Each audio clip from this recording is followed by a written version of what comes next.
पृथ्वी, जिसे इंग्लिश में अर्थ और लैटिन में टेरा कहा जाता है, सूर्य से तीसरा ग्रह और ज्ञात ब्रह्मांड में एकमात्र ऐसा ग्रह जहां जीवन है। अभी जो इमेज आप अपने मोबाइल स्क्रीन में देख रहे हैं, यह पृथ्वी का वास्तविक ब्लू मार्बल चित्र है, जिसे 1972 में अपोलो 17 चंद्रयान द्वारा लिया गया था। रेडियोधर्मी डेटिंग और अन्य स्रोतों के अनुसार पृथ्वी की आयु लगभग 4.54 बिलियन साल है, जिसका एकमात्र प्राकृतिक उपग्रह चंद्रमा है। सूर्य के चारों ओर परिक्रमण के दौरान पृथ्वी अपनी कक्षा में 365 बार घूमता है। इसी प्रकार हम अपने एक वर्ष का निर्धारण करते हैं। लेकिन कैसे बनी पृथ्वी और कैसे हुई पृथ्वी की उत्पत्ति? So hello friend, this is JNK और आज की इस वीडियो में हम देखेंगे हाउ टू फॉर्मेशंस ऑफ अर्थ।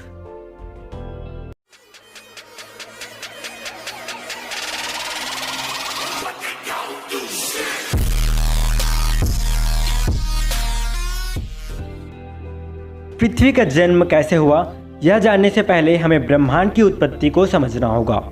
ब्रह्मांड एक रहस्यमयी और विशाल दुनिया है। यह हमारी कल्पना से भी कहीं ज़्यादा विशाल है। हमारी पृथ्वी ब्रह्मांड का एक छोटा सा अंश है। इस ब्रह्मांड में सब कुछ है, कहीं घोर अंधेरा तो कहीं रोशनी, कहीं पिघला देने वाली गर्मी तो कहीं असहनीय ठंड। यहाँ कुछ ही ऐसे ग्रह हैं जहाँ जीवन संभव है, वहीं अधिकतर ग्रह ऐसे भी हैं जहाँ समय के लिए भी जीवन संभव नहीं है। ब्रह्मांड की उत्पत्ति हम बिग बैंग थ्योरी से समझेंगे। बिग बैंग थ्योरी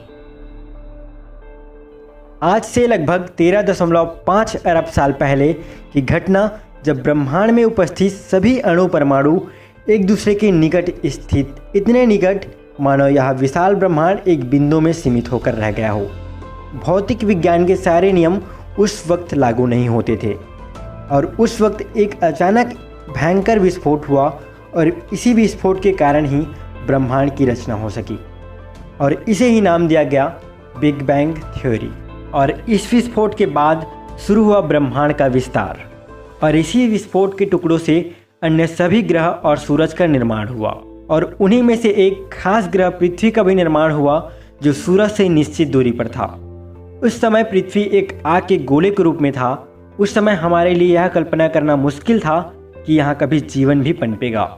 उस वक्त पृथ्वी की जमीन पूरी तरह से लावा से ढका हुआ था और उस समय पृथ्वी के पास ना तो वायुमंडल था और ना ही एक स्थिर वातावरण। मगर आज से 4.5 अरब साल पहले हमारे पृथ्वी के साथ कुछ ऐसे घटना घटी जो पृथ्वी को काफ़ी हद तक बदल दिया।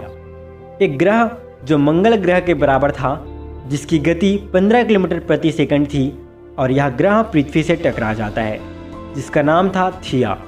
और इस टकराव से अंतरिक्ष में गए मलबे के इकट्ठा होने से हमारा प्राकृतिक उपग्रह चंद्रमा का निर्माण हुआ और इसी टकराव से धरती अपने अक्ष पर 23.4 डिग्री तक झुक गया, जिससे मौसम में बदलाव आना शुरू हो गया।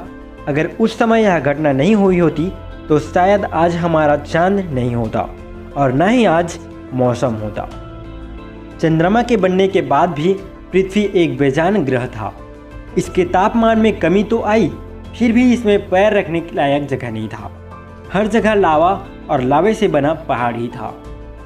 धीरे धीरे पृथ्वी ठंडी होती गई और इसकी सतह ठोस होता गया, लेकिन नाइट्रोजन और कार्बन डाइऑक्साइड के कारण पृथ्वी धुआं से पूरी तरह भरा हुआ था। लेकिन अभी भी पृथ्वी में जीव के अस्तित्व के लिए जरूरी चीज़ें नहीं थी, और वह था पानी और ऑक्सीजन।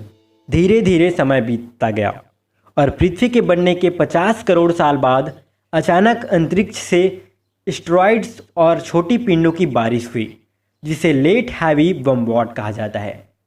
और कई हजार सालों तक एस्टेरॉइड और छोटी पिंडों की बारिश होती रही और इन्हें एस्टेरॉइड्स अपने बीच कहीं न कहीं बर्फ की परतें भी साथ लाए और पृथ्वी पर आते ही पिघलकर पानी बन गए और इस क्रिया से पृथ्वी जलमग्न हो गया। यह एस्टेरॉइड अपने साथ सिर्फ पानी ही नहीं, बल्कि इसके साथ खनिज, अमीनो अम्ल और प्रोटीन भी साथ लाए थे। धरती पर उस समय छोटे छोटे द्वीप थे, मगर कुछ ही समय बाद धरती के अंदर कुछ मूवमेंट होने लगा और भूमि कई भागों में बंट गया और इन भागों में मूवमेंट के कारण सारे द्वीप आपस में जुड़ गए और सुपर कंटिनेंट्स का निर्माण किए।